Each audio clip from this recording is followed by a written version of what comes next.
Yes. Allez, Daf Chav He, Masechet Moed Katan, nous sommes invités, Chav Dalet Amudbet, à la Mishnah en bas. Matnitin, nouvelle Mishnah. En Kor'in, Velo Choltzin, Velo Mevarin, et là, Krovav Shelmet. Donc, il n'y a pas de kriya, c'est-à-dire de déchirure d'habit, Velo Choltzin. Également, on ne découvre pas son épaule, comme on a vu précédemment. Ven Mavrin. Également, on n'apporte pas de Seudat Havra'a. On ne prend pas le repas qu'on a que le premier jour après l'enterrement, premier jour de deuil, on voit qu'on ne peut pas prendre de son propre repas à soi, mais on doit le faire amener par quelqu'un.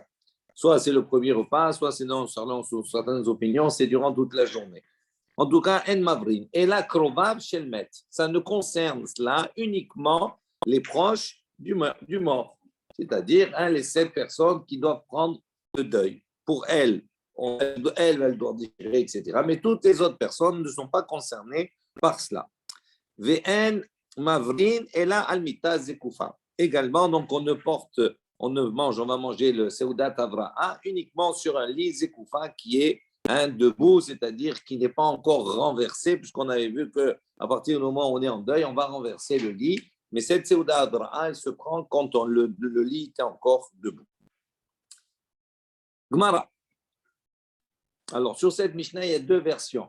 Il y a de ceux qui expliquent qu'on parle ici de Chol HaMoed, qu'on ne fait pas de kriya, de Cholzin, etc. Tout cela pendant Chol HaMoed, ça veut dire que ça serait au permis uniquement pour les krovim, pour les proches, bien qu'il n'y ait pas de avelut pendant les fêtes.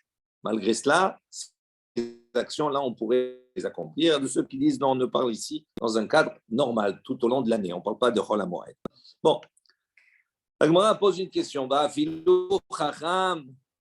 Donc, qu'est-ce que ça veut dire? Ça veut dire qu'on ne va déchirer son habit, etc. Tout cela, ça ne concerne que les krouvim, que les proches.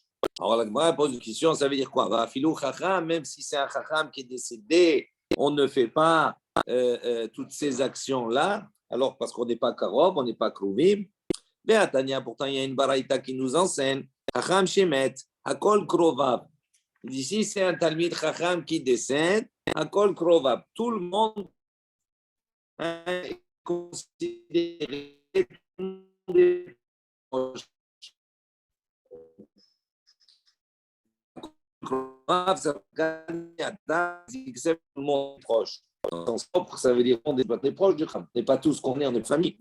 Krovav. Non, mais on doit se considérer comme étant un krov, un proche du chacham. Et tout parfait. Donc il dit tout le monde devra déchirer son habit et devra se découvrir l'épaule et devra également consommer cette seudat avra'a barchava, c'est-à-dire sur la voie publique dans la rue. Donc on voit ici que même le chacham, même si on n'est pas karo, il dit lo, sricha, delav chacham. Il dit non, notre Mishnah, elle parle dans un cas, on ne parle pas du chacham. La personne, elle n'est pas chacham, ce n'est pas le chacham. Alors on dit, Vehi adam kasher hu, hayuve mechayev mikra. Il dit, maintenant, si c'est pas, tu as dit, on ne sait pas un chacham, ok. Mais si c'est un adam kasher, un homme qui est kasher, on voit quoi, même à partir du moment où c'est un homme qui est kasher, on a l'obligation également de se déchirer l'habit pour lui, même si on est pauvre. C'est Tania d'où on voit ça. Il y a une baraka qui nous dit et donc là-bas, pour quelle raison les enfants, les banav ou notav, les garçons comme les filles chez la dame d'un homme etim, ils décèdent que chez ktanim lorsqu'ils sont encore petits, pour que l'homme puisse pleurer et s'endeuiller sur un homme qui est kasher. Il dit Yivkevit Abel, Arvona Kashakil Migné, pour qu'il pleure et pour qu'il s'endeuille. Arvona, on va lui prendre un gage, on va lui prendre ses enfants pour cela. Ce qui rapporte. Et là, il dit non, il faut comprendre justement, parce qu'étant donné qu'il n'a pas fait kavod à un Adam kasher, il n'a pas pleuré, il ne s'est pas endeuillé sur un homme qui était kasher, Habboché ou mit'avel al adam kasher, mochalim lo al kol avonotav. Car tout celui qui pleure et qui s'endeuille sur un homme qui est kasher, mochalim lo, on va lui expier, on va lui effacer, et kol avonotav, toutes ses fautes. Bishvil, donc, ok, donc on voit ici que quoi? Bishvil kavod, chez Asalo. Donc il dit parce qu'il lui a fait un kavod, donc c'est pour ça qu'il lui est mochalim lo, on lui efface toutes ses fautes. Donc la baraïta qui dit avant, on ne va pas expliquer maintenant. Il dit simplement que la personne, elle perd ses enfants parce que, c'est pas parce qu'elle n'a pas, pas pour le fait de pleurer, de s'endeuiller sur un homme qui est cachère, mais parce que justement, comme elle n'a pas fait kavod à un adam cachère, comme une genre de sanction, ben, elle lui enlève ses enfants. Un chacham, c'est quelqu'un qui a une connaissance, etc. Un Adam kasher se conduit correctement. Alors, on voit ici que quoi? Que même le Adam kasher, on doit se déchirer pour lui. Donc, ce n'est pas que les krovim. Il dit, dès là, Adam kasher, ou dit non, la Mishnah là-bas, elle ne parle pas de Adam kasher. Donc, ni elle parle du chacham, ni elle parle du Adam kasher. Idekayatam bishat yetziat neshama. Dit la même chose. Donc, on a une autre situation où on va voir que même si on n'est pas karov, on doit quand même se déchirer. À quel moment? Il dit si la personne se trouve bishat tiat neshama, c'est-à-dire assiste à la personne égossesse qui est agonisée et elle décède, donc sa neshama quitte la personne. Mais la personne qui se trouve au moment où la personne quitte, la neshama quitte la personne, ben elle doit également se déchirer l'habit. Elle a l'obligation. Détania, d'où on voit cela, il y a une baraïta qui nous dit Rabbi Shimon ben el-Azar Omer, ha'omed al-med b'sha'at yetziat neshama, hayav likro'a. Donc il dit toute personne qui se trouve au moment où cette neshama quitte le corps, mais cette personne a l'obligation de se déchirer l'habit. Les maoudomé, à quoi ça ressemble? Pourquoi? Il dit les Sefer Torah chez Nisraf, ça ressemble à un Sefer Torah qui a brûlé. Chez Chayav Likroa, on a l'obligation, si un Sefer Torah brûle, on a l'obligation de se déchirer l'habit. De lo ka'e atam bish'a yetziat neshama. Ça, c'est la réponse. Donc, il dit, quoi, on voit ici que quoi? Que la neshama qui quitte un corps, c'est considéré comme c'était un Sefer Torah qui était en train de brûler. Donc, comme pour un Sefer Torah en train de brûler, on se déchire l'habit. Donc, pour quelqu'un qui assiste à la Yetzia, à la sortie de la Neshama, lui aussi, il doit de se déchirer l'habit. Donc, on voit que quoi? Que ce n'est pas obligatoirement un Karov. On nous dit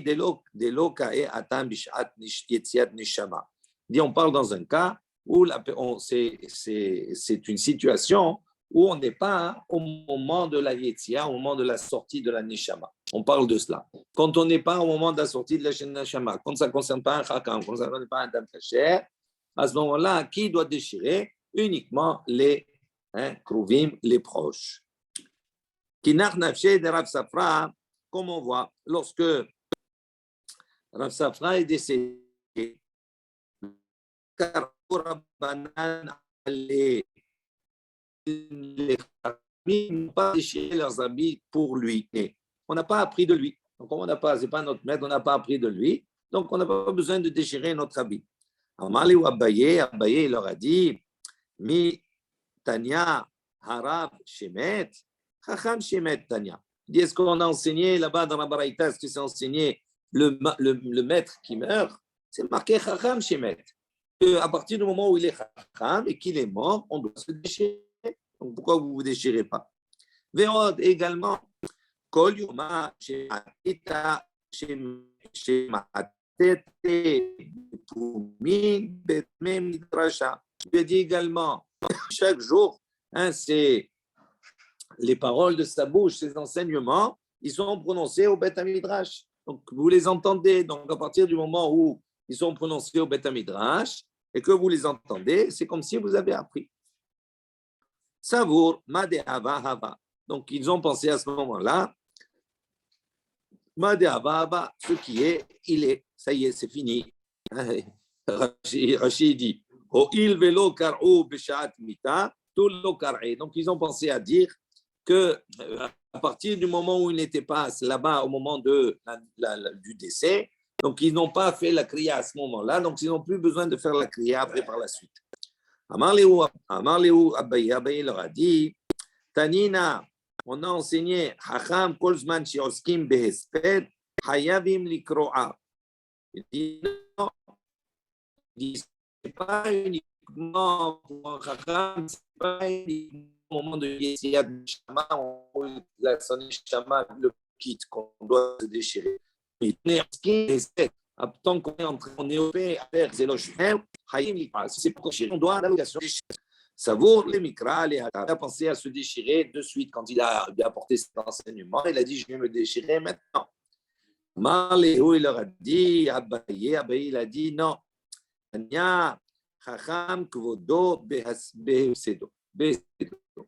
dit, non, le chacham, son kavod, c'est au moment où on fait l'éloge funèbre. Donc, il leur a dit, attendez, pas maintenant. Tout à l'heure, quand on va faire l'éloge funèbre, à ce moment-là, vous allez vous déchirer.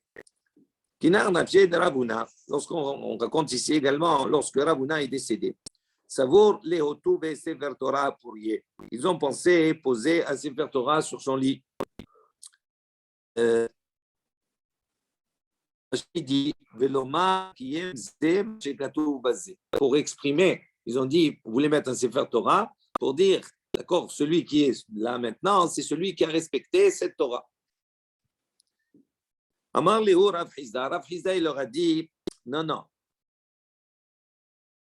Milta de Behaye lo svirale, ashta likum li avad le. Il a dit comment? Une chose qui, durant sa vie, durant la vie de Ravuna, lui, il pensait que c'était interdit, on n'avait pas le droit. Donc, vous voulez maintenant, au moment où il est mort, vous voulez aller contre son enseignement et lui poser un Sefer Torah sur son lit. Gamar Rav Tarhlifa, d'où on voit cela? Rav Tarhlifa, il a enseigné, il a dit, Ani chazite le Ravuna, moi j'ai vu Ravuna, débaer les mitava pourrier, il voulait s'asseoir sur le lit, il y avait un Sefer Torah posé, il l'avait. Qu'est-ce qu'il a fait? Il a retourné une cruche par terre, d'accord, et il a posé le Sefer Torah dessus. Alma Kassava, donc d'ici on voit qu'il pense à sur les chèvres al-gabé mita, Sefer Torah muna alea, qu'on n'a pas le droit de s'asseoir sur un lit sur lequel est posé un Sefer Torah. Donc il a dit, puisqu'on voit que Ravuna il tient compte de cela, ce n'est pas maintenant, après sa mort, que vous allez faire le contraire de ce qu'il a enseigné, ce qu'il faisait attention lui durant sa vie. Lo hava nafik pourria mi baba. Et on dit, bon, quand ils ont voulu sortir le lit, le cercueil, pour l'amener au cimetière, le lit ne sortait pas par la porte. Il était trop grand, il ne passait pas. Savour les chalchoulés des gagin. Ils ont pensé, ils ont dit, on va le sortir par les toits. Amar Léo Rav Hizda, il leur a dit, non. Ha Gamir Namine, il dit, on a appris de lui, Chacham Kvodo Derech Petah, que le Chacham, pour un Chacham, son kavod, il faut le sortir Derech Petah, par la porte. Savour les Hashnouniem, ils ont pensé, ils ont dit, bon, celui-là, il est trop large, donc il ne passe pas la porte, donc on va le transférer d'un lit à un lit un peu plus petit pour qu'il puisse passer. Amar Léo Rav Hizda, il a dit non. Achi Gamri Nanmine, également on a appris de lui. Chacham Godo Bemita Rishona. Le kavod du Chacham, c'est là où il est dans le premier lit, là où on l'a mis, on ne peut pas changer. Amar Rav Yehuda, Rav Yehuda, il a dit au nom de Rav Minaim, le Chacham Shegodo Bemita Rishona. D'où on sait qu'un Chacham, d'accord, son kavod, c'est dans le premier lit. Shneimar, comme il est mentionné à propos du Aaron HaKodesh, c'est marqué là-bas, Vayirkevu et Aaron HaElohim, El Agala Hadasha. Qu'est-ce que ça veut dire Agala Hadasha? Ils l'ont posé, il a mis là-bas sur une Agala, une charrette Hadasha, neuve. Qu'est-ce que ça veut dire Agala Hadasha? Rashi explique, il dit Ota Agala. Il dit c'est cette Agala-là, Sheshigeru ou Pelishtim. C'est-à-dire quand ils ont récupéré les Pelishtim, ils ont envoyé le Aaron, c'est dans une Agala, dans cette Agala-là, dans cette charrette. Et dans cette même Agala, d'accord, donc on n'a pas changé de charrette. La charrette qui a transporté le Aaron par les Dépilishtim, Eh bien, cette même charrette-là, il a fait sortir le Aaron de la maison, Mibet Aminadab, de la maison de Aminadab, vers la ville de David. Donc, on voit ici que le kavod, c'est garder la même chose. Qu'est-ce qu'ils ont fait? Parouz Baba Vehavkua. Donc, ils ont élargi la porte et ils l'ont sorti. Ils ont fait des travaux avant de le sortir. Ravuna. Patah Ale Rav Abba. Rav Abba, il a commencé, il a fait un sped sur Ravuna à ce moment-là. Il a dit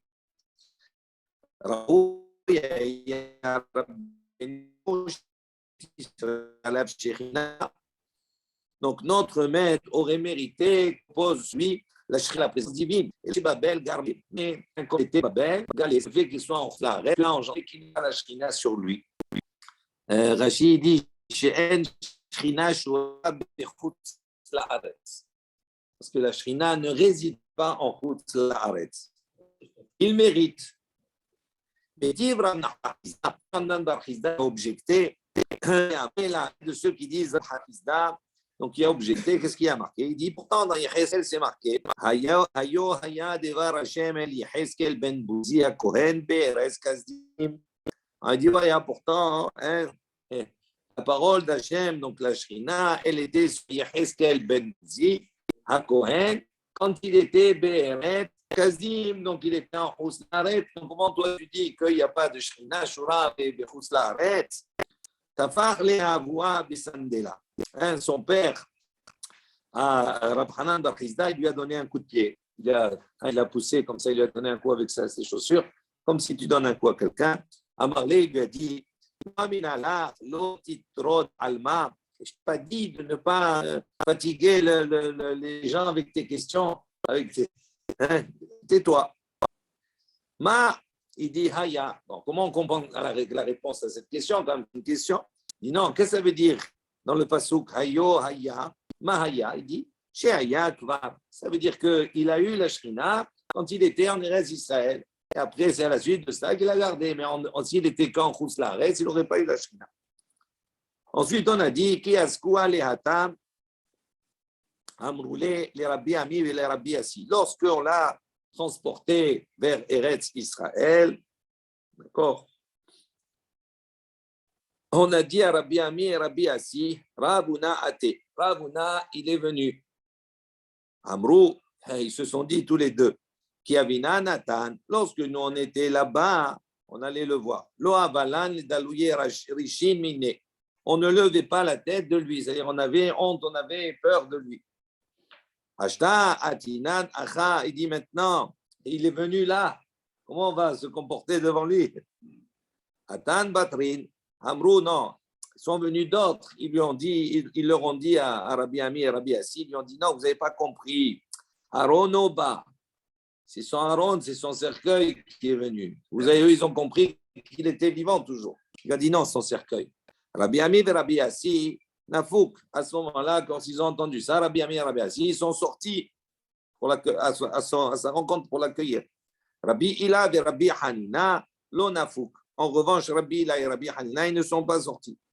Il y a de ceux qui disent une autre interprétation. Rabbi Ila Nafak, que Rabbi Ila il est sorti, Rabbi Hanina lo Nafak, le Rabbi Hanina il n'est pas sorti. Des Nafak, Maïtaame, celui qui est sorti, pour quelle raison il est sorti? Détania, il dit parce qu'il a une baraïta qui enseigne. Aaron a ouvert mimakom le makom, on dit malav bishura. Il dit Aaron, un cercueil, d'accord, qui passe d'un endroit à l'autre. On dit malav, on a l'obligation de se tenir devant lui, bishura, en rangée, pour l'honorer. Et on dit malav, et on dira sur lui, birkat havelim, etanhum et havelim. Donc les bracha des endeuillés, les consolations des endeuillés. Celui qui n'est pas sorti. Maïtama, pour quelle raison il n'est pas sorti? Détania, il dit parce que lui, il s'appuyait sur une autre baraïta qui nous dit Aaron a ouvert le makom le makom. On dit malab bishura, on dit malab birkat avedim, il avait une autre baraïta totalement différente, où il disait le contraire, qu'un Aaron, qu'un cercueil qui passe d'un endroit à un endroit, On ne se tient pas debout devant lui, on ne fait pas la rangée, on ne dit pas Birkat Avelim, on ne dit pas Tanchumé Avelim. Donc il y a une question entre les deux baraïtot. Une fois tu dis blanc, une fois tu dis noir. Il dit la cachère, kan. Il y a pas la cachère, il n'y a pas de question en vérité. Kan sheshaledo kayemet, kan b'shen shaledo kayemet. Il dit ça dépend. Le haron, quand on a l'obligation de sortir, la baraïta qui dit on doit se tenir debout, c'est quand shaledo kayemet, c'est-à-dire son corps, son corps, il est entier, il n'est pas encore décomposé, il n'est pas. Quand on a dit on n'a pas l'obligation, c'est quand le corps il est décomposé. Et Ravuna, chez la do quand il met Ava. Et donc chez Ravuna, comme il avait son corps qui était entier, donc c'est pour ça que il est sorti.